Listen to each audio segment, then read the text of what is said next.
আজকে থেকে অম্বাবচী স্টার্ট হয়েছে। আজকে সকালে 8:30 নাগাদ অম্বাবচী ধরেছে, আর 25 তারিখে রাত্রিবেলা 8:30টার দিকে অম্বাবচী ছেড়ে দিবে। তার উপর আমার দাদু দিদার ওষুধ চলছে, আর এদিকে 25 তারিখ পর্যন্ত আমার মা শুধু ফলমূল খেয়েই থাকবে, আগুনের ছোঁয়াচে কিছুই খাবে না, যতটুকু আমি জানি। আমি আমার মাকে এসব করতে দেখেছি আমার বাবা মারা যাওয়ার পর থেকে। এই ব্রতটা নাকি শুধু যাদের স্বামী নেই ওরাই করতে হয়, কেন এটা আমি জানি না। আজকে আমার দিদি নিরামিষ খিচুড়ি রান্না করেছে, আর আলু কাঁকরোলের ভাজি, পাঁপড় ভাজি বানিয়েছে।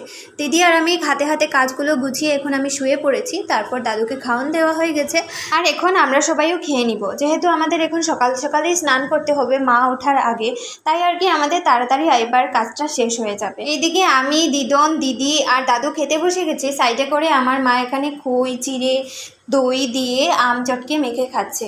আর এইগুলো কে এনে দিয়েছে জানো? ওইগুলো অভি এনে দিয়েছে। এটা নাকি নিয়ম, অম্বাবচী যারা ব্রত পালন করে